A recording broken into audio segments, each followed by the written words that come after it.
6 p.m. Assalamu alaikum. This is Radio Pakistan. The news read by Daman Zaman. The headlines. The Prime Minister says the government is introducing a local government system which will ensure continuous provision of funds to villages.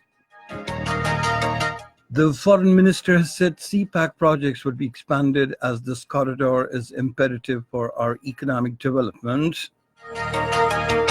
The government is taking strict measures to regulate vaccine-related harmful content on the social media to address the misconceptions regarding polio campaigns. The Queen of Netherlands, Queen Maxima, is arriving in Pakistan tomorrow on a 3-day visit as the United Nations Special Advocate for Inclusive Finance for Development. In Yemen, humanitarian situation has reached alarming levels due to the ongoing war in the country. Australia beat Pakistan in the first cricket test by an innings in 5 runs at Brisbane today. And now the news in detail. Prime Minister Imran Khan says Pakistan Tehreek-e-Insaf government is introducing a local government system which will ensure continuous provision of funds to villages. In his comments in the social media today, he said Pakistan has been put on the right path and now dollars are pouring in for the first time. The Prime Minister said Pakistan Clean and Green Index is being launched tomorrow to make every city of the country green and clean. He said according to the facilities, the ranking is being arranged for 19 cities. Imran Khan said for the first time in 4 years, the current account deficit has become surplus.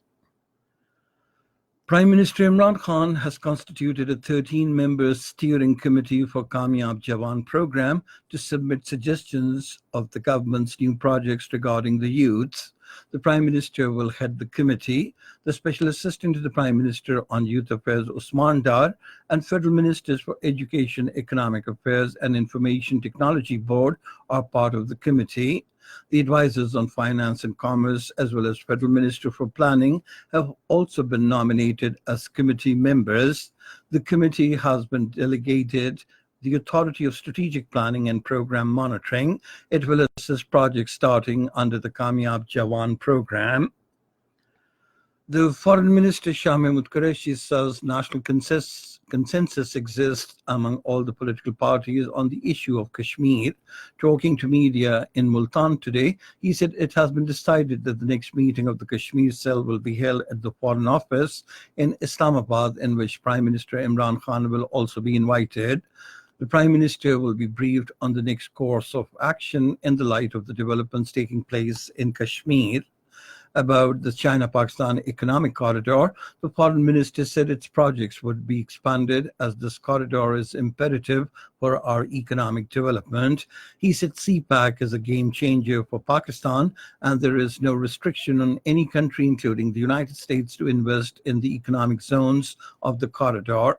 Shah Mahmood Qureshi said, we have rejected the statement of the American Acting Assistant Secretary of State for South Asia, Alice G. Wells, as we do not consider that CPAC will enhance debt servicing.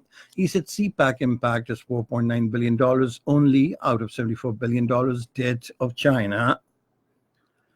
The Special Assistant to the Prime Minister on Information and Broadcasting, Dr. Firdaus Ashikawan, has dubbed China-Pakistan Economic Corridor as the first priority of Pakistan.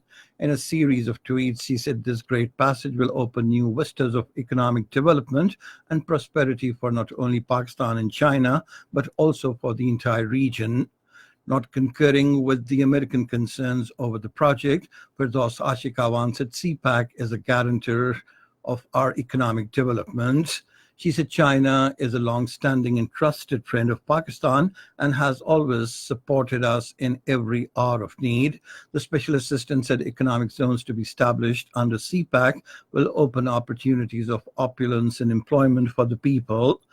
She said commercial loans taken from China will witness remarkable reduction in the months and years to come.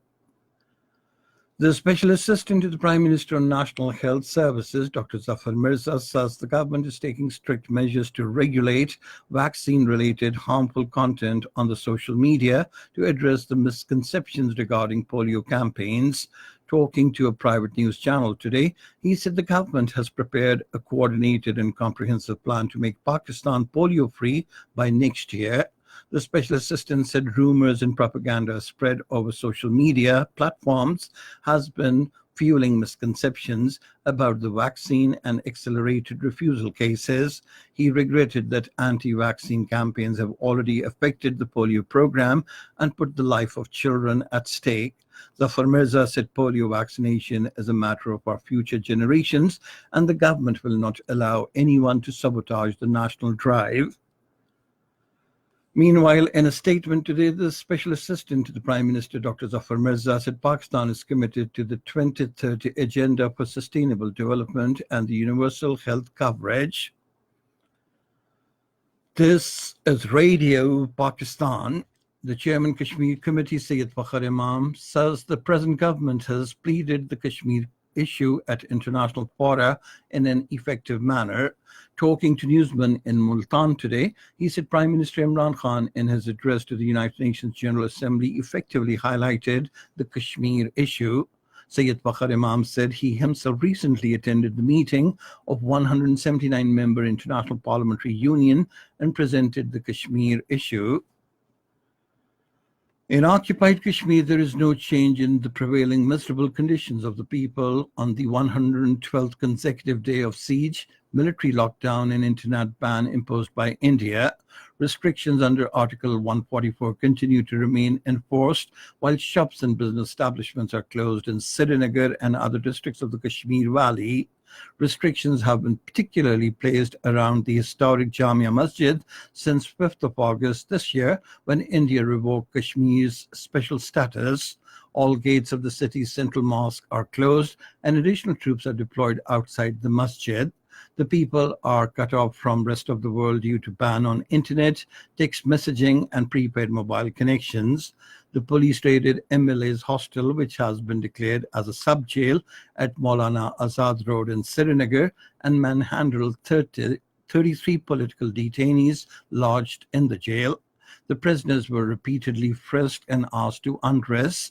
Forces personnel even searched a politician's 2-year-old son. The incident triggered a protest inside the sub-jail. Meanwhile, a 5-member civil society group led by the former Indian Finance Minister, Yashwant Sinha, was not allowed by the Indian authorities to visit Pulwama district. A member of the delegation, Kapil Kak, while belying the Indian government's claim about the situation in occupied Kashmir, said there was no normalcy in the territory. The British Labour Party has promised a more interventionist policy on Kashmir in its general elections manifesto. According to experts, relations between the United Kingdom and India could deteriorate on the Kashmir issue if Jeremy Corbyn replaces Boris Johnson as Prime Minister of the United Kingdom after the new elections scheduled in December. Queen Maxima of the Netherlands arrives in Pakistan tomorrow on a 3-day visit in her capacity as the United Nations Secretary General's Special Advocate for Inclusive Finance for Development. During the visit, the Queen will call on the President and the Prime Minister, besides engagements with a range of stakeholders from the public and private sectors. In Yemen, humanitarian situation has reached alarming levels due to the ongoing war in the country. In a statement, the country's health ministry has revealed shocking figures about the number of children who die in airstrikes and crippling blockade. A recent report by UNICEF also said out of over 12 million children, nearly every child is in need of urgent food and medication assistance in Yemen. Turkey says it would seek alternatives if it could not acquire American F-35 fighter jets. In an interview in Ankara, the Turkish Defense Minister Hulusi Akar said Turkey has fulfilled its responsibilities as one of the partner countries in the F-35 program, and the United States should do its part accordingly. Meanwhile, Russia has expressed its readiness for a potential agreement with Turkey on the sale of Su-35 or Su-57 aircraft. Cricket. Australia beat Pakistan by an innings and 5 runs in the first cricket test match at Brisbane today. After trailing the host by 340 runs in the first innings, Pakistan were bowled out for 335 runs on the fourth day of the test match. The final scores: Pakistan 240 and 335 runs, Australia 580. The second test match will begin in Adelaide on Friday. And finally, the weather. Mainly dry weather is expected in most parts of the country, while cold conditions are expected to prevail in the northern parts during the next 12 hours. However, isolated light rain, thunderstorm, and light snowfall is expected in the districts of Gilgit-Baltistan and Malakand Division. Foggy conditions are expected in the plain areas of the Punjab during morning hours. And that is the end of this news bulletin. For more news and analyses, log on to our website, radio.gov.pk, and you can also watch the live video streaming of our bulletins on the link, facebook.com/Radio Pakistan News Official.